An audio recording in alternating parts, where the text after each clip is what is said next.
Bismillahirrahmanirrahim. Assalamualaikum warahmatullahi wabarakatuh. Allahumma sholli ala Muhammad wa ala ali Muhammad. Konsep dasar dalam analisis regresi. Ada dua variabel dalam analisis regresi, yaitu variabel X dan variabel Y.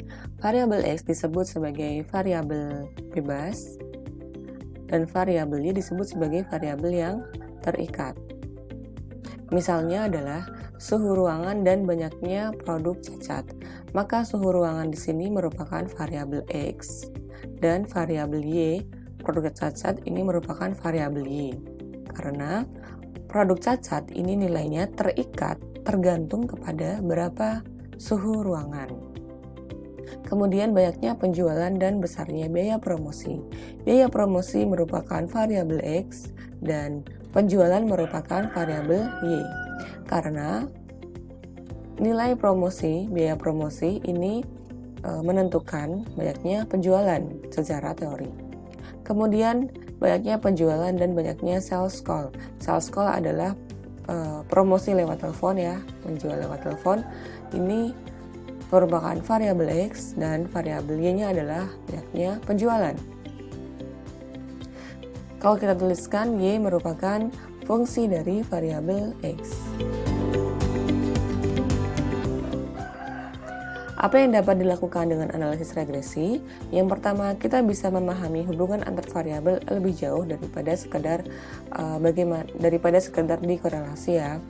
Korelasikan keterkaitannya seperti apa, pergerakannya seperti apa. Nah, dalam regresi kita bisa menentukan bagaimana perubahan nilai variabel X ini berhubungan dengan perubahan nilai variabel Y.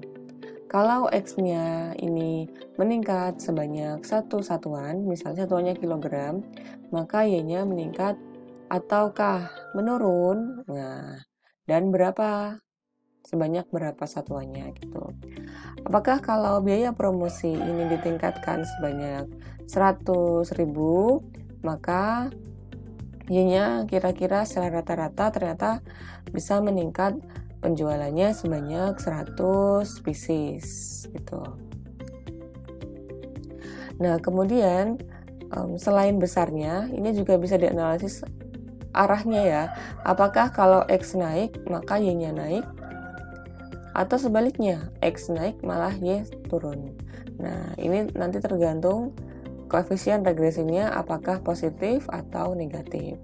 Kemudian yang kedua adalah kita bisa memprediksi nilai variabel Y dengan memasukkan variabel X ke dalam persamaan regresi.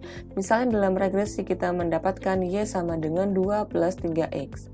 Maka kita bisa memprediksi kalau kita punya X sama dengan 2, maka Y-nya ini nilainya adalah 2 ditambah 3 kali 2, sama dengan 8. Y ini karena hasil prediksi ini biasa disimbolkan dengan Y topi atau Y head. Ini sebagai simbol untuk prediksi. Ada simbol headnya. Kemudian tentang persamaan regresi. Ada istilah intercept dan koefisien. Dalam persamaan regresi sederhana, Y sama dengan B0 plus B1X. B0 disebut sebagai intercept dan B1 disebut sebagai koefisien regresi.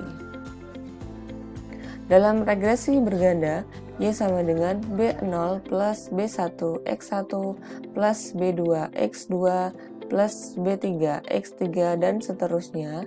Nilai B0 ini merupakan intercept dan nilai B1, B2, dan B3 ini disebut sebagai koefisien regresi. Koefisien regresi adalah nilai yang mengikuti variabel X saat nanti ada output dari software. Misalnya Y sama dengan 2 plus X1 plus 2X2 plus 40X3. Dalam persamaan regresi ini, nilai interceptnya adalah 2.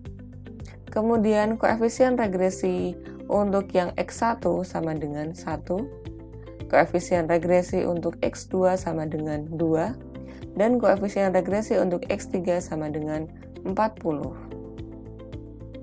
Misalnya ini ada tambahan dikurangi 45x5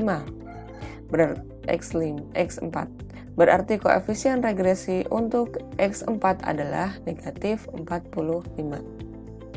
Nilai positif dan negatif dari koefisien regresi ini menentukan arah hubungan x terhadap y. Kalau nilainya positif, maka jika ini x1-nya naik, maka y juga naik. Sedangkan di sini x4-nya kan koefisiennya kan negatif 45. Maka kalau x4-nya naik, justru nilai y akan turun. Nah, besarnya koefisien regresi inilah yang menentukan besarnya kenaikan atau penurunan y jika x berubah satu satuan. Pada contoh yang x2 di sini, maka kalau x2-nya naik satu satuan, maka y-nya akan naik sebesar 2 satuan. Untuk koefisien yang x4 di sini karena negatif, maka jika x4 itu naik sebesar 1 satuan, maka y akan turun sebesar 40 satuan.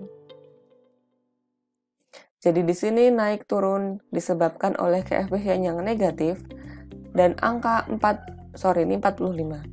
Angka 45 ini merupakan nilai dari koefisien regresi. Nah, ini angka 1, ini dari sananya ya. Jadi nilai koefisien regresi di sini ini bersesuaian dengan perubahan x-nya sebanyak 1 satuan. Untuk contoh yang masih x4, kalau x4-nya ini naik sebesar 2 satuan, maka y akan turun sebesar 90 satuan. Jadi proporsional. Di sini karena variabel koefisien regresi dari x4 adalah negatif 45, maka hubungan antara x dengan y ini berkebalikan ya. X-nya naik maka y turun. Kemudian sebesar berapa? Sebesar 45 satuan kalau x-nya naik 1 satuan. Nah, kalau x-nya naik 2 satuan, maka nilainya ini tinggal dikalikan 2 menjadi 90. Dari 45 dikalikan 2. Lalu bagaimana menginterpretasikan intercept-nya? Kalau intercept, ini kadang-kadang bisa diartikan, kadang tidak bisa diartikan ya. Saya ambil lagi persamaan regresi y sama dengan b0 plus b1x. Untuk arti dari intercept yaitu b0, misalnya saya contohkan tadi y sama dengan y adalah jumlah produk yang cacat, kemudian x-nya ini merupakan suhu ruangan. Nah, pada contoh yang ini, intercept-nya bisa diartikan. Arti dari intercept secara konseptual, nilai intercept itu artinya nilai variabel y saat nilai x sama dengan 0. Ini arti dari intercept. Maka untuk contoh suhu dan jumlah produk cacat yang ini, misalnya kita dapatkan persamaan y sama dengan 4 plus 1,5x. Nah, arti dari intercept di sini adalah saat suhu sama dengan 0 derajat, maka produk yang cacat itu rata-rata sebanyak 4 pieces. Ini arti dari intercept. Nah, pada kasus lain itu tidak bisa diartikan. Misalnya saya punya y adalah IPK mahasiswa, kemudian x adalah nilai tes IQ. Nilai dari tes IQ. Misalnya saya membuat regresi berdasarkan variabel ini dan saya dapatkan y sama dengan 3 ditambah 2x. Nah, kemudian intercept ini adalah nilai y saat x sama dengan 0. Berarti nilai 3 di sini y sama dengan 3 artinya adalah bahwa jika X atau tes IQ-nya sama dengan 0, maka Y atau IPK-nya sama dengan 3. Nah, ini tidak bisa diartikan ya. Karena apa? IQ itu kan tidak mungkin sama dengan 0, pasti ada skornya gitu. Intinya bahwa intercept ini seringkali tidak diartikan gitu, dan banyak contoh dari regresi, banyak aplikasinya itu nilai intercept itu tidak bisa diartikan serta-merta seperti yang ini karena tergantung variabel yang kita gunakan. Tapi secara konseptual artinya adalah intercept itu berapakah nilai Y saat X sama dengan 0. Oke, semoga bermanfaat. Jika ada pertanyaan silahkan tulis di kolom komen. Alhamdulillahirabbil alamin. Wassalamualaikum warahmatullahi wabarakatuh.